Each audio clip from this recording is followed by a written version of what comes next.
I'm all for it. Hello, everybody, and welcome to the Capitalist Corner. I am your host, Mark Pellegrino, and also the chairman of the American Capitalist Party, along with my co-host and the vice chair of the American Capitalist Party, Michael Liebowitz, who also hosts his own show, The Rational Egoist. And for any commies out there in our audience watching, I think you should watch that show. It will improve your IQ, trust me. Michael, what is on the agenda for The Rational Egoist? Well, I was hoping the episode would be released today. Unfortunately, it wasn't, but it'll be released, I'm sure, tomorrow. My interview with young libertarian Patrick Carroll, formerly senior editor at the Foundation for Economic Education. I found it to be a very good discussion, and that will be out tomorrow. And then I got Megan Ribbons. We got all kinds of stuff coming up. But you've made us 2 minutes late here, and we've got a lot to talk about. So let me just put this out there. Go to the Rational Egoist. It's my YouTube station. I'm also available on Spotify, wherever you get your podcasts. It's absolutely great interviews, great discussions. Go to AmericanCapitalistParty.org and check us out. And remember that Mark and I are a little crazy, so our viewpoints don't necessarily reflect those of the entire I party. refuse to say that I am crazy. I'm a passionate man who speaks passionately. Yes. But when you're speaking extemporaneously and passionately at the same time, you can sometimes say things that don't necessarily reflect the principles of the party you represent. They do, let me qualify that even. They do reflect the principles of the party we represent, but not exactly in the way we would like to say them. So even though we may be a little, let's say, intense, we'll have a little bit of fun here. It's going to be an informal discussion, not philosophical, not sometimes we'll get there, but it's mostly not deep, but fun discussions about the news from a capitalist perspective. It's not representing the perspective of the American Capitalist Party. For that, you just go to AmericanCapitalistParty.org and see our policies for yourself. Now, as you can see, my screen is different from Michael's screen because my computer is refusing to cooperate with me, boomer adjacent human being that I am. So I'm on my phone. And so Michael's going to lead the discussion with respect to the articles that we have today because, doing 17 things at once really isn't for me. I'll leave that to Ariona, our esteemed secretary, who can multitask up the yin yang, and various other folks out there in the audience who are part of the party who can do the same thing. I cannot. So I'm going to let Michael lead the discussion, and wherever I have happened to have read an article, I will chime in. And if I haven't read an article, I will be a willful listener, Michael. You have my complete attention now, as I hope you have everybody else. Please remember to like and subscribe.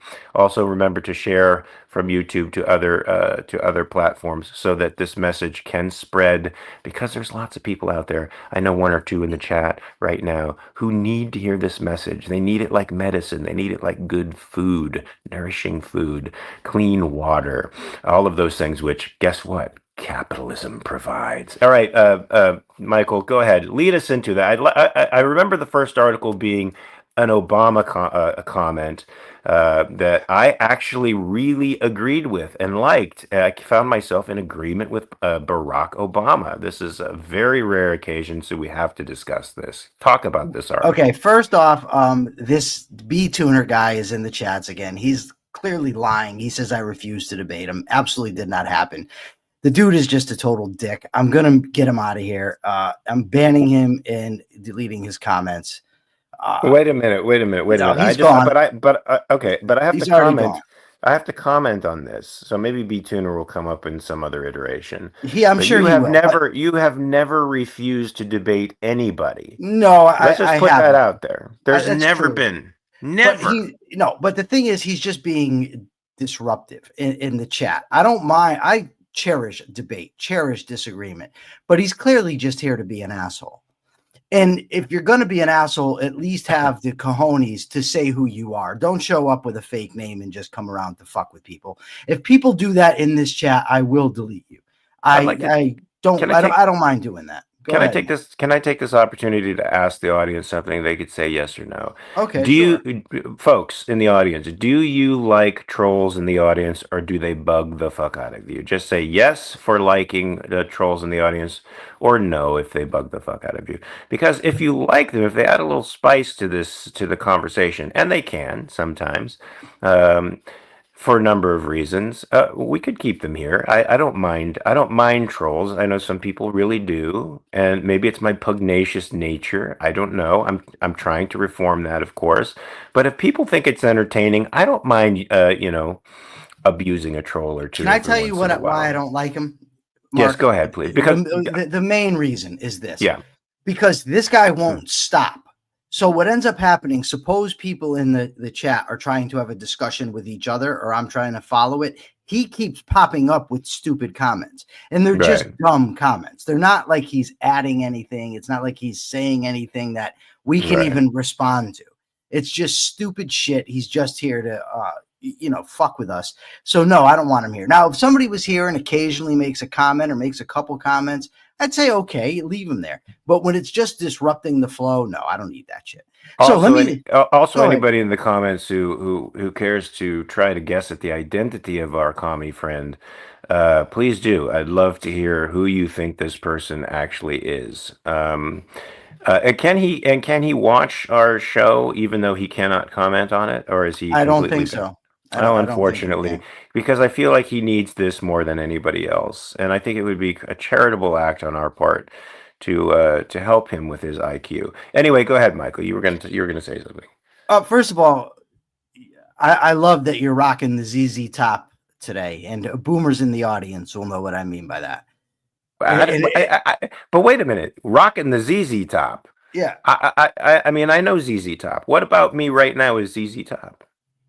come on, you're a boomer and you don't even know that. Like I thought it was just when it comes to stuff that we're dealing with Where's the today. beard? Where's the beard? Where's the dark glasses? What's ZZ Top about me? Unfortunately, Robert misspelled the word, but he got it right. Robert, correct the spelling, Robert, and I will post it.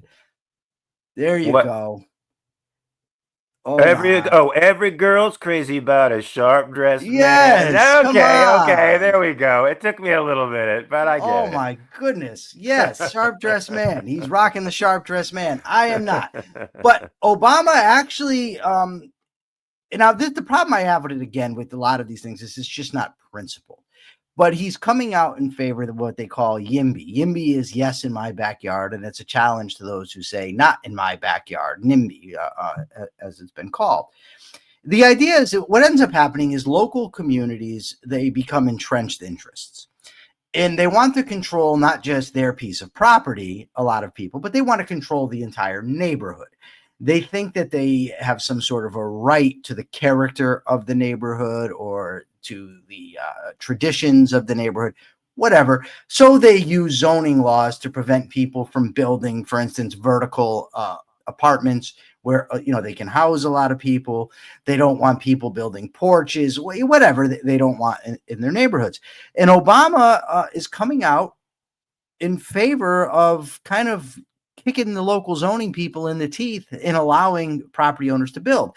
The problem I have is it's not a stance for property rights. And property rights are the reason you should be for ultimately what's called YIMBY. You should be all for people doing with their property what they want, as long as they're not violating your rights. And you do not have a right to the way the neighborhood looks. Well, It also happens to you don't be have a right to an ocean view. You don't have the right to an unobstructed view no, of no, you do not. Now, whatever I region you're in. will Okay. grant you this. I will grant this. There are, but nuisance laws handle this kind of thing. There are kind of borderline cases.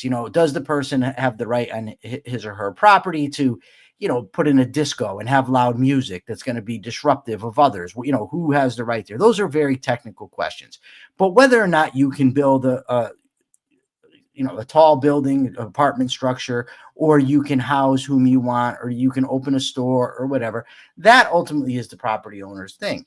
In Connecticut, it's interesting because all my life studying economics and studying theory, it was conservatives and libertarians who would talk about the harm of zoning laws.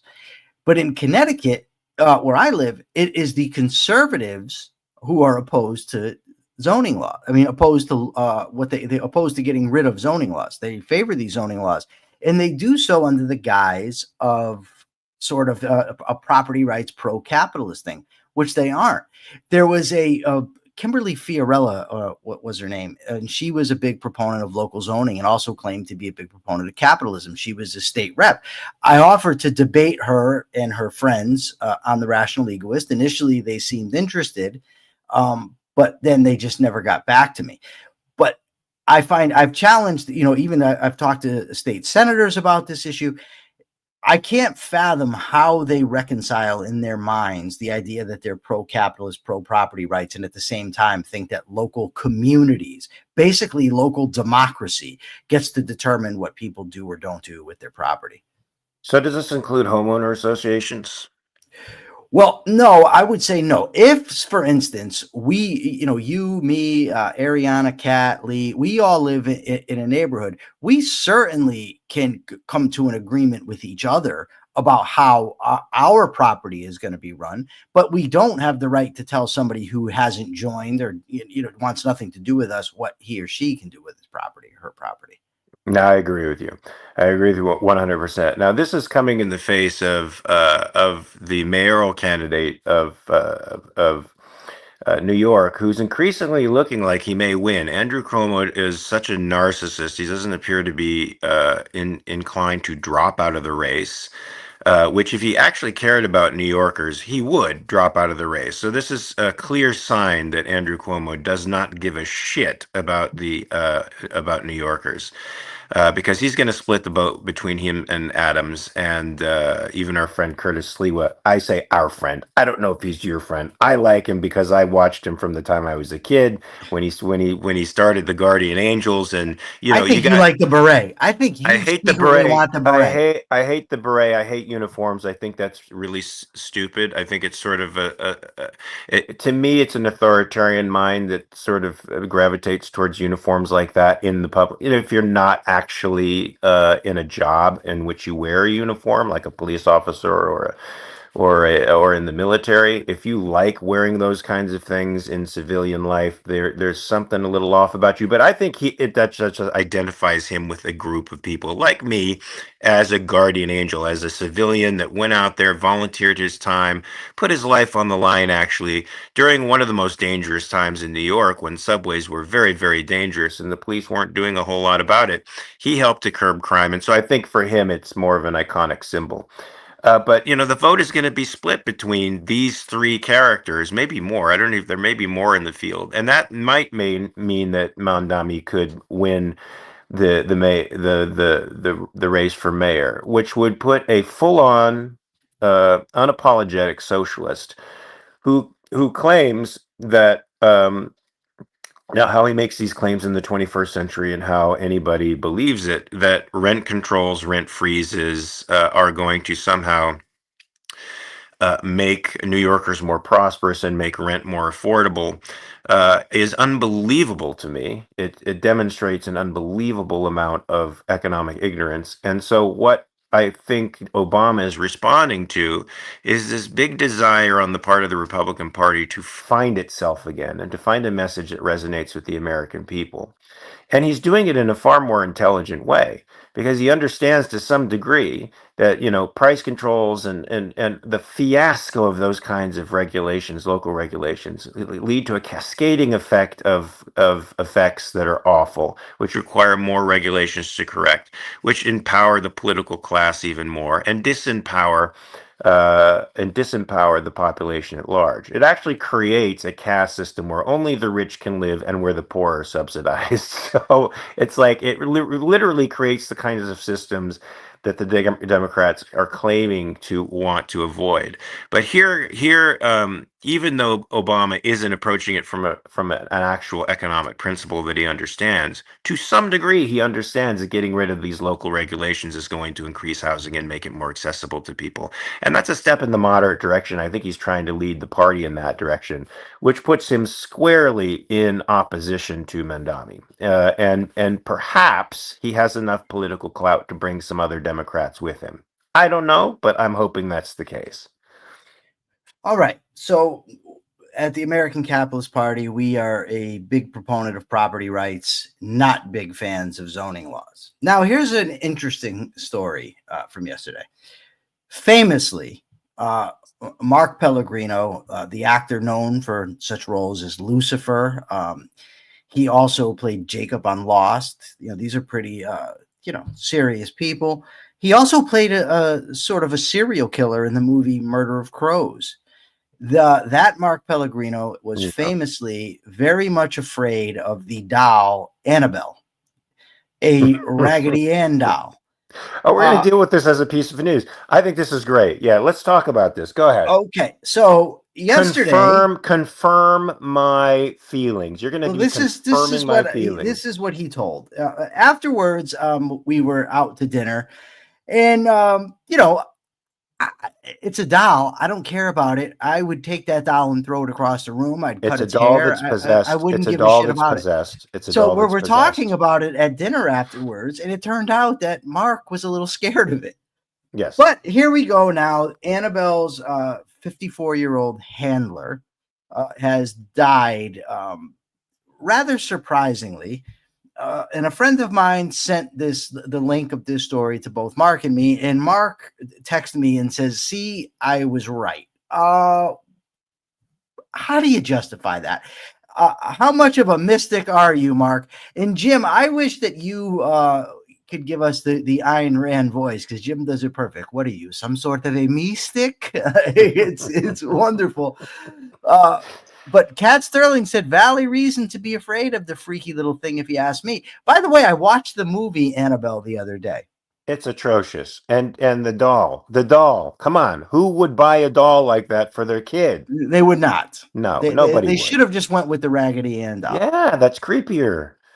But inevitably, all joking aside, this is how superstitions go, right? Because 54-year-old people die. It's unfortunate, it's sad, but people die. But when the guy dies who happens to handle Annabelle, then people say, "Aha, look, it's true."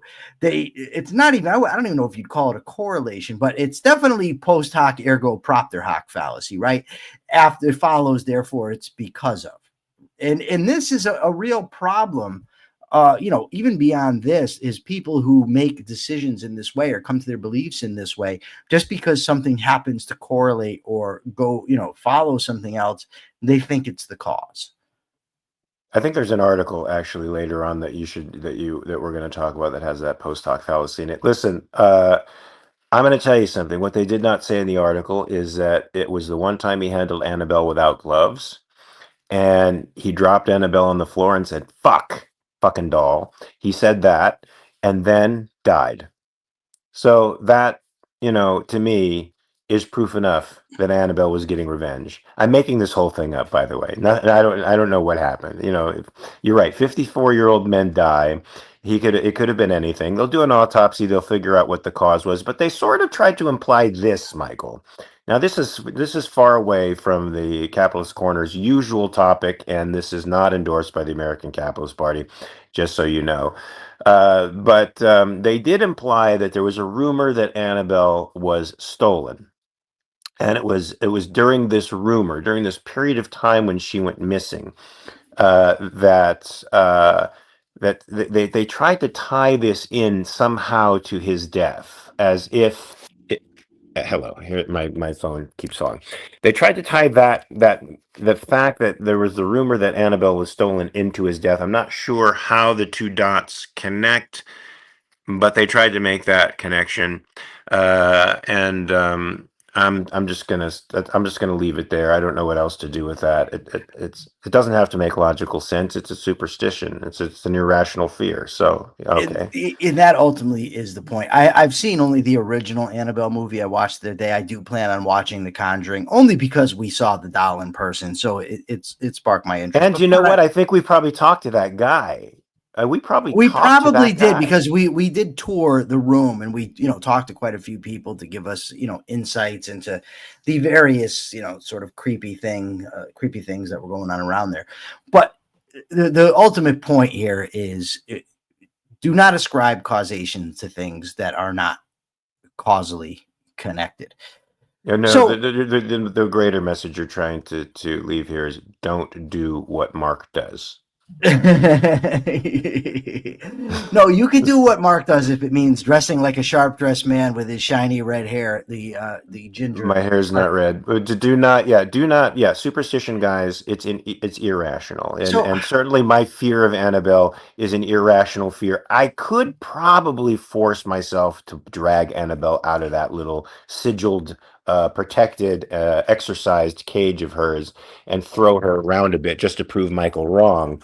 But, then I think I may be, my imagination is intense, folks. It's quite possible that if I did something like that, I would die of a heart attack just because.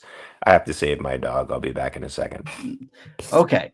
So I hope Mark can hear me. I'm not sure he can. I can. I All right. can. So we have a bit of an issue here. Is that this morning I woke up at around 2 o'clock. I couldn't get back to sleep. So at 2:30, I decided to get out of bed and just get to working. So I worked from 2:30 till about 6.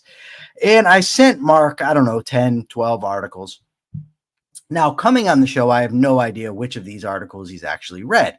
Now, unfortunately, Mark's computer is down, so Mark can't cite the articles that I sent him because he's using his phone for this. So I have to, in some ways, guess which he's read and not. But I'm going to assume he read this one because it wasn't a very long article. And this is the article about how the Republicans torpedoed the Democratic effort to force vote on releasing the Epstein files. Yes, I did. Yeah, this this drives me crazy. It fascinates me. It interests me, and it all on an issue that I really don't care about. I really don't care about Jeffrey Epstein. I don't. He's dead. I get that he's done horrible things, and there's people that are interested in that. But we have very little time on this earth, and I have to choose what to focus on. But the cognitions of the people involved and the behavior of the people involved in both spreading the story, denying the story, whatever, is amazing. And the Republicans who have been pushing, and they talked about it, was all basically, remember, it was basically all liberal elites who were going to be associated with this. It was Hollywood actors that were liberals. It was Hollywood. It was liberal politicians, all of these friends of Jeffrey Epstein. And it was the Democrats who did not want us to see this. Now, Trump is saying that the whole list was a Democratic hoax to begin with. And the Democrats are the ones calling for its release, and the Republicans are saying no. They're voting no. And something else I found interesting, because I didn't send this to you, but I read the memo that was released about these files. And the funny thing is, I often see on social media where people say, oh, they all of a sudden they claim there's no files, no Epstein files, which seemed crazy to me because the guy was indicted. He served time in prison. Certainly there's files on him. And sure enough, that is not what the claim was. The claim in the memo is that there is no client list. But your conspiracy-minded folks, eager to find a conspiracy, are unable to differentiate between a client list and files. So they just keep saying, oh, they're denying that the files exist. So we have another case of wicked hypocrisy. We have a case of the dog catching the car and doesn't know what to do with it because now they can release these things. And there, of course, has been evidently nothing to them. What do you think, Mark? I know you don't care about the story, but it's the broader point. As with the Annabelle stuff, it's the cognitions. It's the way people arrive at conclusions that really, really interest me. Yeah, indeed. Well, look, we're living in an age where I think there's an unprecedented level of distrust with the establishment. People now know that the government lies to them all the time, and they have various sources of information that feed into this distrust and paranoia. That the distrust, when it's perpetual, when it never stops, can become paranoia after a while. And they have podcasters feeding this paranoia because it gets them clicks. It makes them interesting to their audiences. And so, and moral panic seems to be a thing that the establishment media and podcasters on the side seem to like to build up. Once again, I mean, we have the error, this common error that the government is this all-knowing, omniscient thing, or this app, it is filled with corrupt people. That's for sure, corrupt on multiple levels. to think that it's really this cabal of sexually perverse folks that are, the puppets pulling the strings around the world, it's a little bit of a stretch. The government is simply incompetent. They just are really incompetent. And when they fuck up on a major scale, or when somebody gets killed, like a president, there's an attempted assassination on a president, people have to say, well, the government is all knowing and omniscient. There had to be this had to be an inside job, letting that stupid kid get up on top of the shed and take a couple shots at the president of the United States, for example. Or the other option is they're just super incompetent, which is usually the right answer. And in this case, I have a feeling it was a series of politicians grandstanding in order to appeal to their constituents who are suspicious of the deep state and want to out all of these power brokers through sexual scandal. I mean, it's got all the makings of a TV movie of the week, my friend. So of course it's going to interest people. And when there's no there, they simply can't believe it because they've grown used to the fact that the government, of course, keeps these secrets from them. They've also been keeping the secret that they took down the Trade Center, by the way, and that the Mossad is the agent is the agency that Epstein was working for, and that's really the reason they won't release this stuff. Now, I can't read that post. Can you read that for me? It says, it's one of my absolute favorite quotes. It's Hanlon's razor. Never ascribe to malice that which is adequately explained by incompetence. Thank you. Love it.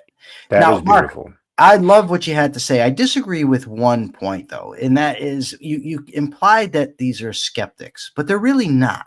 Because a skeptic would say, I can't know any of this.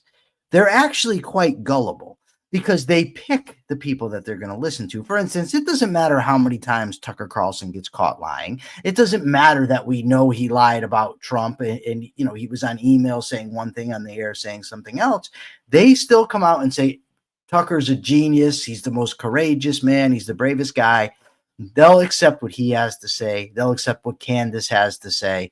So they're not really true skeptics. But let me ask you a question. I don't want to get into too deep a philosophical conversation because apparently that loses us audience members. And for those audience members who are currently here, please remember to hit the like and subscribe button. Please remember to share this through YouTube and to other social media platforms because this message needs to get out there.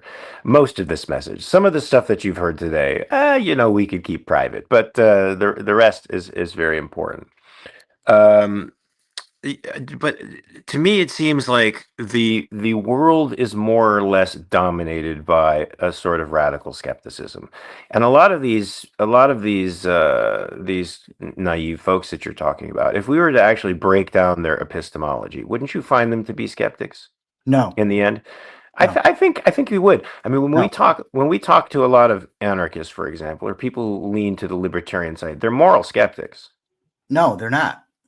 Sure, they are. No, they are absolutely certain of an incorrect morality, and these folks that follow Tucker Carlson, Candace Owens, and the like are absolutely certain But of the beliefs that they hold. The But all problem isn't skeptics, that they're skeptics. all skeptics are certain of their skepticism. Well, no, but these guys aren't certain of their skepticism. They hold actual beliefs.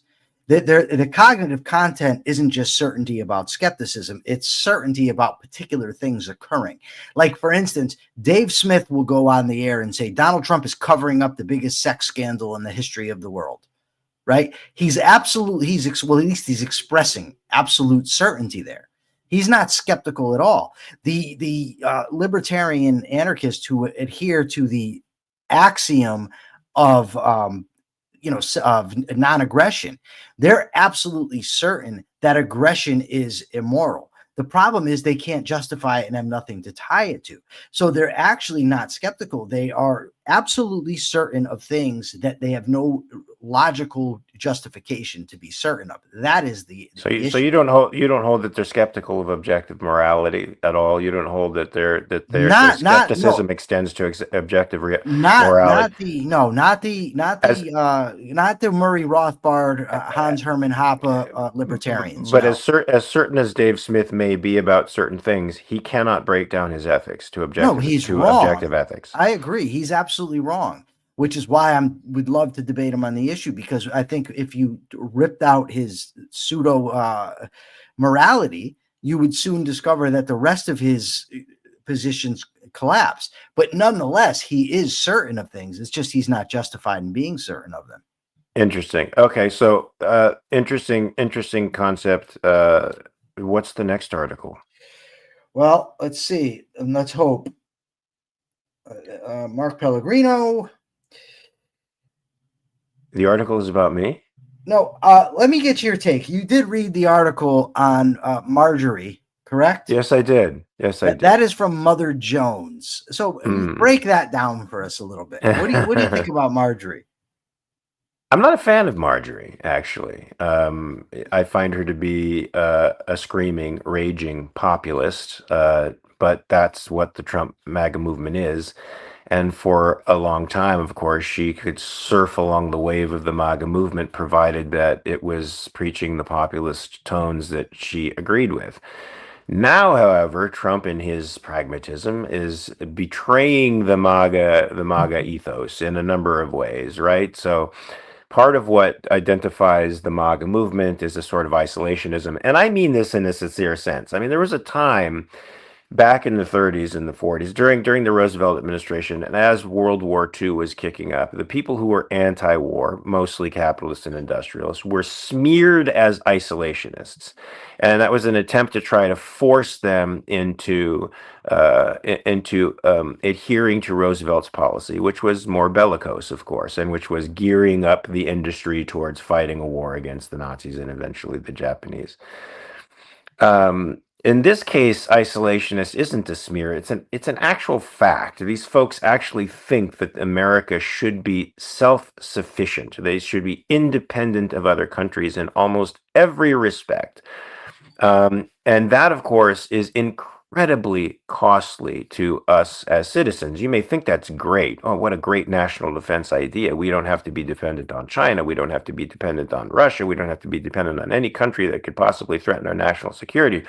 The problem with that is there's such a thing as the division of labor, then there's such a thing as certain areas of the world being more amenable to production of certain goods than others, and that you as a human being benefit from those advantages that other regions have for whatever reason they have them. We don't have to discuss the particulars of them right now, but your cost of living goes down. Your standard of living goes up by opening trade with those people, not closing off and making yourself entirely self-sufficient. If some other country can, or some other region can grow sugar more cheaply than you, then you should open your trade to them. And maybe that means domestic sugar goes down the tubes. And so if there's some kind of conflict with that country, they can hold it over our heads. Or some other country can produce wine better, or some other country can produce other crops better. There's no reason why we can't have open trade with that country.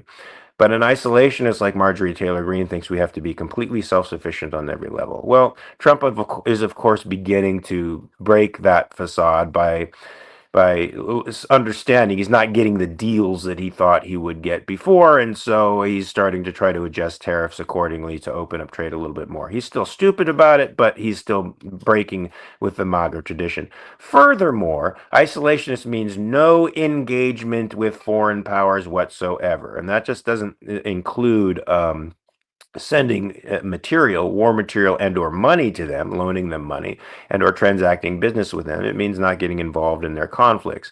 Now, there's an aspect of that which we as capitalists would agree with. But with respect to Ukraine, which has an enormous MAGA opposition, he is now coming out for Ukraine, and he's for NATO spending the money to give them modernized weapons. Now, Marjorie Taylor Greene thinks, well, that's not going to, what's really going to happen is the Americans are going to finance these weapons that are going to go to Ukraine. And this is a major break with the MAGA movement, even though they're 1/6 of the NATO powers, and NATO has agreed to do most of the supplying, and Ukraine are going to buy the weapons from us. That we're not just giving them to them gratis.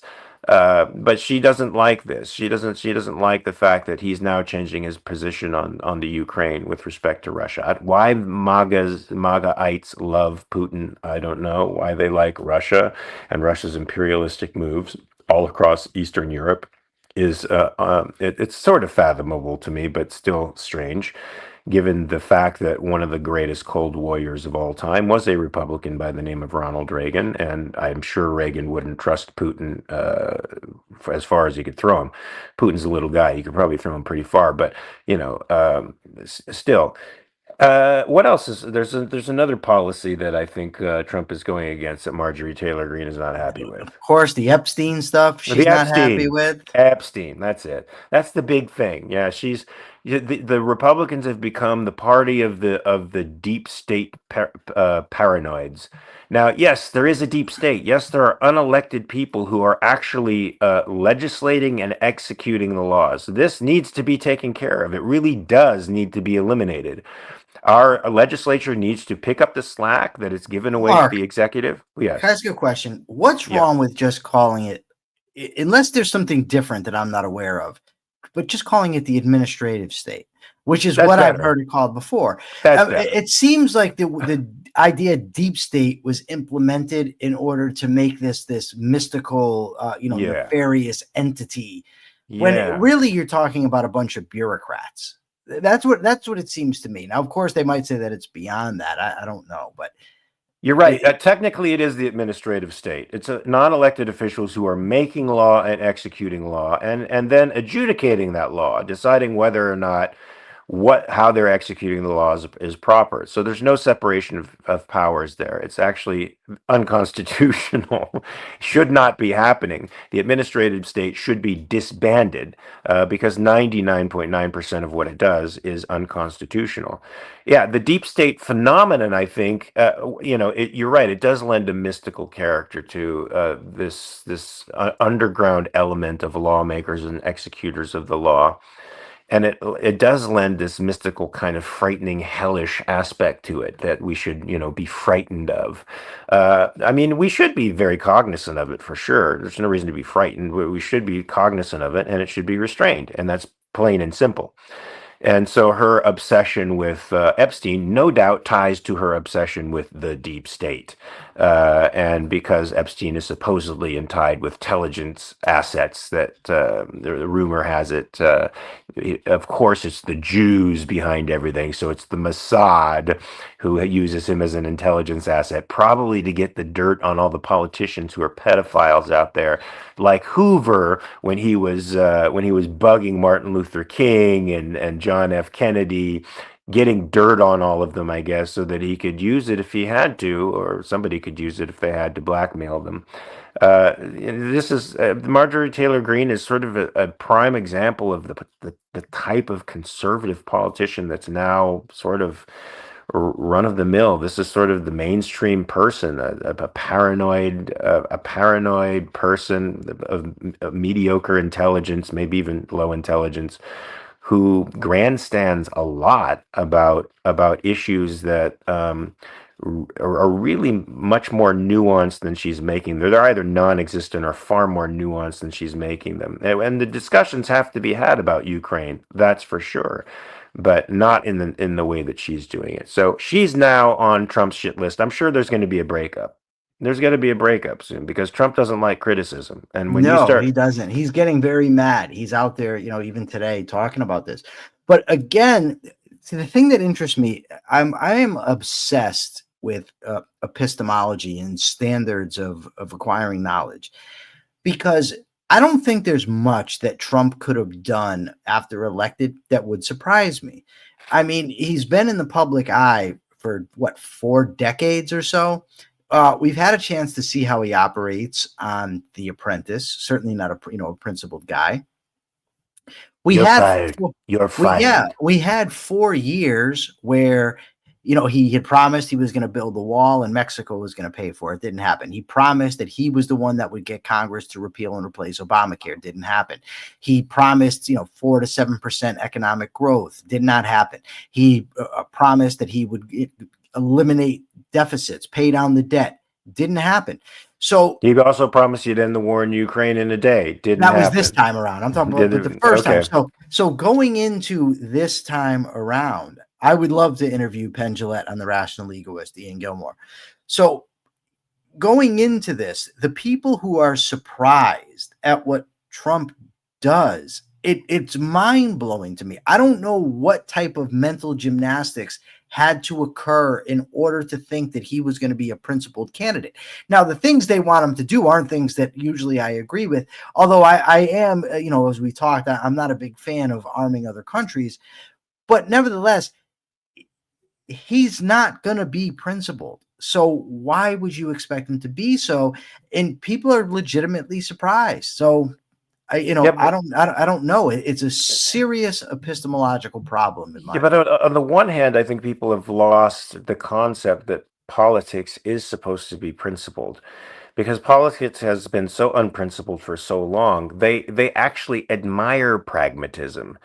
Even though it's working against them right now, they don't think that a politician should adhere to any principle. It makes him too rigid. It makes him less adjustive and flexible to the moments. They think that the pragmatist is the guy who goes out there and he can, even though he's just taking each thing as a discrete, unconnected element to a reality that is actually a whole and has a whole context and is ignoring that context. To the people, they imagine him to be adjustive and flexible. And as a person who is not a victim of this administration, but certainly subject to this administration's whims, I don't like the uncertainty that this quote unquote pragmatism and lack of principle is giving us. It actually is throwing the people don't realize this because the signs are only moderately there, and they're certainly not being reported in conservative news media, but it's starting to throw the economy into a bit of a tailspin. I mean, there's been negative growth. They're not reporting that. Job opportunities are falling away. They're not reporting that. They're just reporting, oh, the numbers of jobs that people got were greater than usual. No, they're actually falling, and the opportunities are falling. And people are making choices. Businessmen have to make choices over a long term, right? To be a businessman and a good one, you have to be on the top of your rational game. And when somebody's changing the rules every day, every other day, you cannot make decisions based on that. You cannot make decisions for 10 years or 15 years with respect to your company for the guy who's changing the landscape every other day. It's just not possible. And that is sowing the seeds of confusion, no matter what kind of face Trump tries to put on this administration. The beginnings of a recession are already here, whether we know it or not. What he's going to try to do is fire Powell, place somebody in there with a guy who's more amenable to a yes man, more or less, who's going to lower interest rates. I mean, literally, Trump was on the news the other day saying we got to have lower interest rates, got to have the lowest interest rates in the world. Not all that's arbitrary. Interest rates reflect something in reality. They don't reflect the fiat of a government or a government official like President Trump. They either reflect something in reality or they stoke a fake economic boom, which will eventually end in a bust, as it always does. The boom busts are caused by these kinds of credit expansions and fiat money expansions, folks. It's not going to help us, his policies. So, unfortunately, people think pragmatism is the way to go. So, you know, um, there's that. There's that. There is that. Uh, First of all, Allie Beard, feel free to send me whatever it is that you want to send me. That's cool.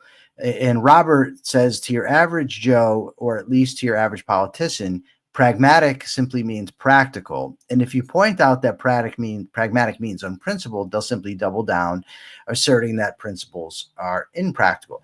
Interestingly, when comic Dave Smith, decided to endorse Trump, he had a space on X where it was for people to ask him questions about whether he sold out his principles by endorsing Donald Trump.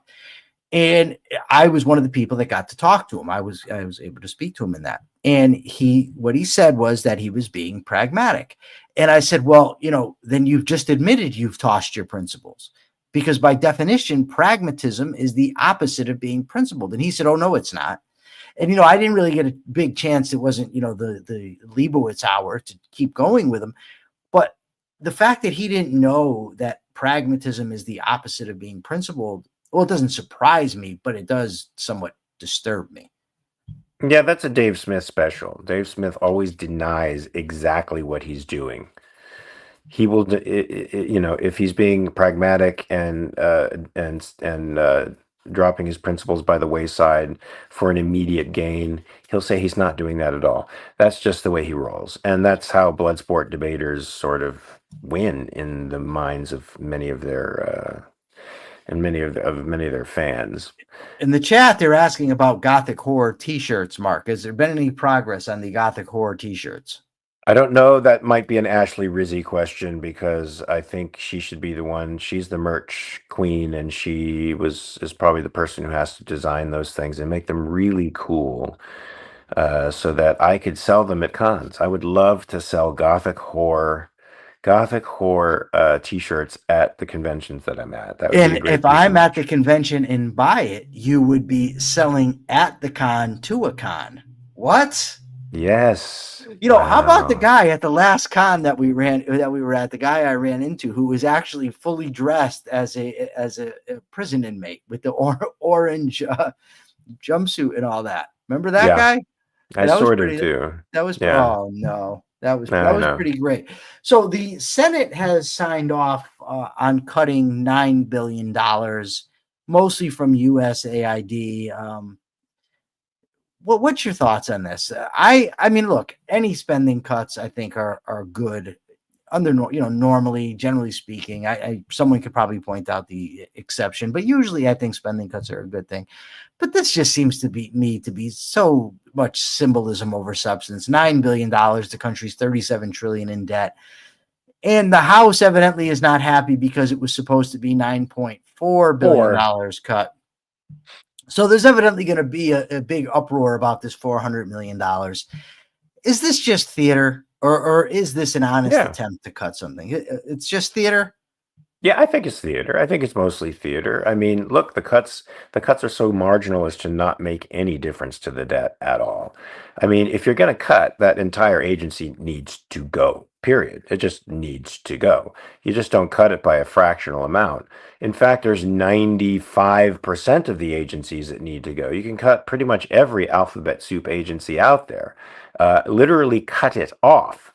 But I think that requires a legislature that would go along with it. So you need the approval of Congress to do that kind of thing.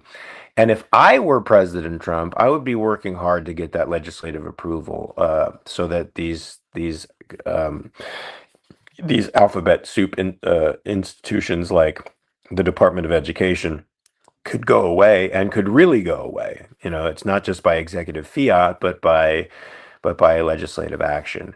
And certainly, that USAID company was corrupt and disgusting and despicable, and its cuts need to be even more deep. In fact, so deep that the agency no longer survives. Now, folks, that doesn't mean we at the Capitalist Party are uncharitable people.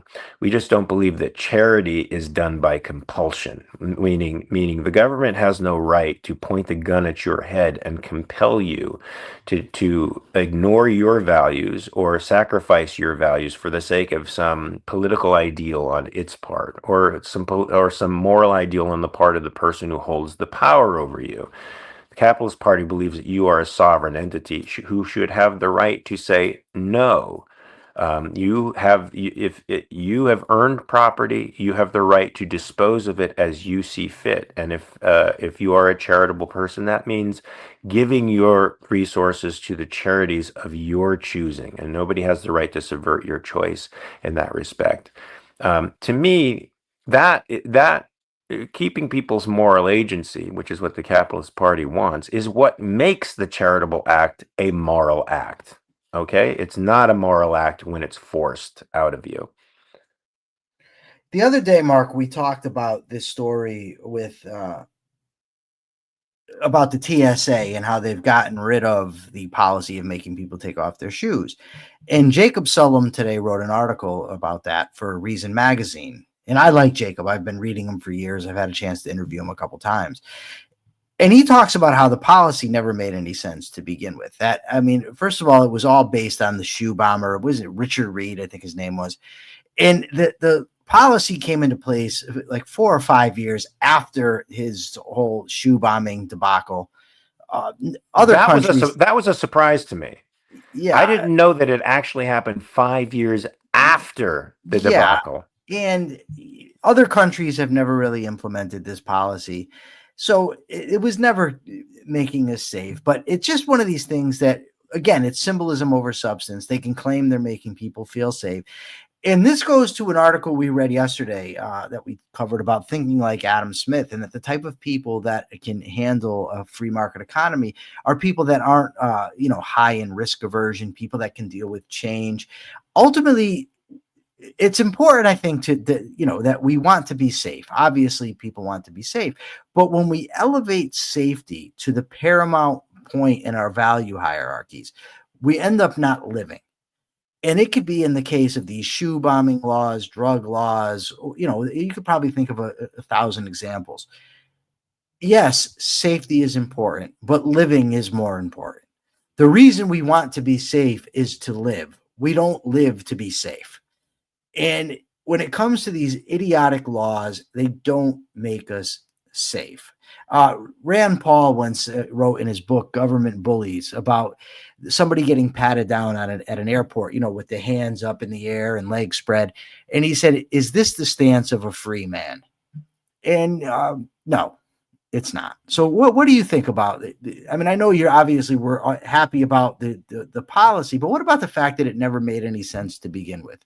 Well, that just makes sense. That just speaks to what we've been talking about all along. Government is totally incompetent. And half the time they're doing things for theater to make people think that they are safe when they are, in fact, not being made more safe. You're not being made more safe by checking every single person who comes through the line. You actually do have to do some type of criminal profiling, folks. That's how you narrow down resources. That's how you allocate resources properly. To spread guilt across an entire population is to be utterly and totally inefficient. Not only that, it's already been proven that the TSA is almost totally ineffective at doing its job. Private security organizations are far better, far more incentivized, in fact, to be polite to the people that they're working with and to catch the bad guys. It's just a known fact that the TSA, to the extent that it exists, should not. These airports should be privatized, and their security should be privatized, and then the reputations of each and every airport would be a selling point for that particular airport. Its safety record would be a part of its attraction to people, as opposed to diffusing mistakes or errors within the security through a vast labyrinthian bureaucracy as they can now at the TSA.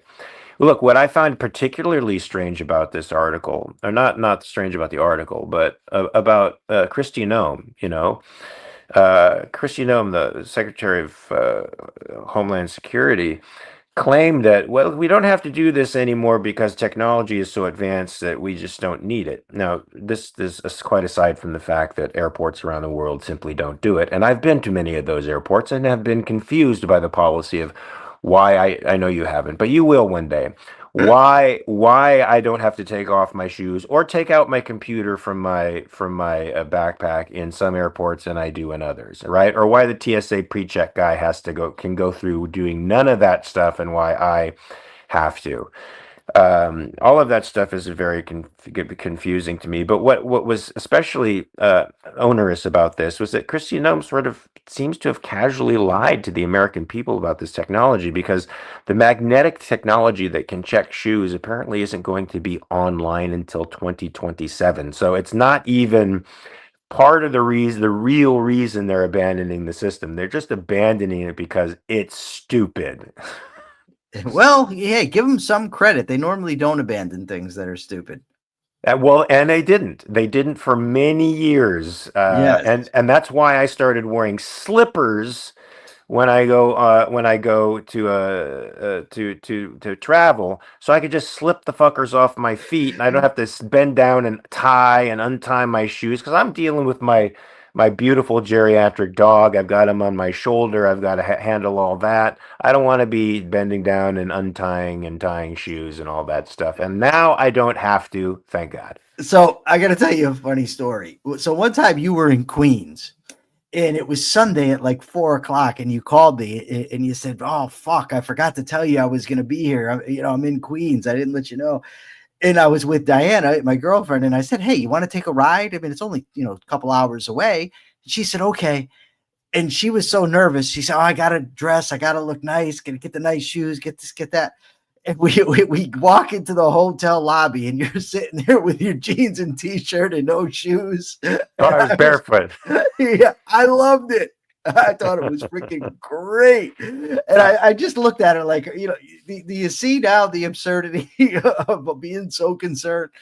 But another thing, I think that we for the gamers out there who remember the game when I was a kid, Where in the World is Carmen Sandiego? Maybe somebody can come up with a game, Where in the World is Mark Pellegrino? I think that would be great. And I just wanted to mention something I just thought of about Jim Valiant. I hope he's still in the audience. So I'm up, it's 3:16 in the morning, and I get a message from Jim. Now, granted, it's only midnight where he is, but it's still late. So I message him back. We go back and forth. After like 2 minutes, he has the nerve to tell me how tired he is and needs to get to sleep when he's the one that messaged me to begin with at what was 3 o'clock in the morning. And he wants to act as if I'm keeping him up. Oh, my Lord. But, I understand he is, he's somewhat elderly. So I wished him a good night. There's But nothing there's nothing elderly about James Valiant. Do not say that about him. He is young in spirit he's and young at mind. heart. He's young at Young heart. in But the heart. man needs sleep. Yes, he does need sleep, and so do you. And I suggest you take a sleep study because it seems like you don't get any sleep. Oh, Hey, my God. before we get into that, or we could get into that at some other point. Right now, it's time for the capitalist thought of the day. Can everybody hear my dogs howling? I'm just I can. I curious. thought that was a siren. I No, thought they were coming for you. it's funny when a siren goes off. There's one dog that howls, but once that dog howls, the rest just follow suit. Of And now, and course. now they're very, very excited out there. There's 5 of them, and they're howling away. I'm just gonna let them go, and I'm gonna give the capitalist thought while they howl. Maybe it'll add a little, like, you ever remember the commercials? It's just flavor to a Miller guy. Well, that's just atmospheric entertainment for a capitalist Nothing guy. better than a dog in the background. Nothing better. All So right, 5 of let's hear them. that. 5. All right. So the capital start of the day has to do ultimately with the 2 articles that we didn't get to today, and I'm hoping we can get to them tomorrow. Yeah. And there's something everybody I'm sure has heard of, FOMO, fear of missing out, but there's also FOPO, fear of other people's opinions. And there was a time in my life when I was consumed with what other people thought of me. It was the wrong people. I mean, it's wrong to be overly concerned with what anybody thinks of you, but in my case, I was really concerned with what the worst people thought of me, and so I acted accordingly. And the day in my life that I figured out that qua thoughts, right, thoughts by themselves of other people have zero effect on me. So if everybody in the audience right now is thinking I'm a pompous jerk, which I'm sure some people are, that doesn't affect me. It has no effect on me. That doesn't mean, of course, that my boss's opinions of me don't matter, because he can act on them. The actions of other people can absolutely affect you, but the thoughts of other people cannot. Do not let the thoughts of other people stand in the way of you living the life that you want to live. If you want to take a risk, if you want to start that business, if you want to try to go into acting, if you want to be a talk show host, whatever it might be, forget about what other people think. Now, you might not be a success, you might not make it. But, we did a show a couple weeks ago and we discussed about people on their deathbeds. And I watched the movie the other night, The $1 Million Baby, one of my absolute favorite movies. And the character, Morgan Freeman, said, at the end of life, the thing that people most regret is what they didn't try, that they never took their shot. Remember, Rocky Balboa talked about taking your shot. Folks, take your shot, be a capitalist, be a dreamer, make it happen, and do not let the opinions or the thoughts of other people's stop you. Now, I love that message. That's my favorite capitalist thought of the day because it really illustrates the difference between capitalism and pretty much every other political ideology out there. Now, this is my opinion, not the opinion of the American Capitalist Party, which you can find at americancapitalistparty.org.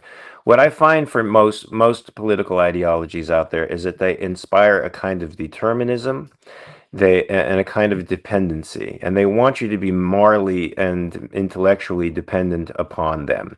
Capitalism and the Capitalist Party, even though I am not speaking for them at the moment, only my own opinion, I think encourages epistemological independence and moral independence. It encourages you to be your own human being, your own person, a sovereign. That means you are the king or the queen of your own castle, and nobody can take that away from you. I love that idea. I hope it resonates with the audience today. I hope you take that home and think about it and allow it to change your premises. If you had any other thoughts about being a dependent or in some other way, disempowering yourself the way the political establishment wants you to be disempowered. Empower yourself now with these capitalist ideas, because that was gold that Michael gave us. I want to end on that gold. I want you to know that we will be here tomorrow with howling dogs, same bat time, same bat place, 9 a.m. Pacific, 12 p.m. That is amazing. 12 p.m. Eastern. Remember, you have 23 hours to check your premises. You have 23 hours to let that aspirational message lift you up. And I'm gonna lead us out of here with dogs singing to us. Thank you very much. See you tomorrow.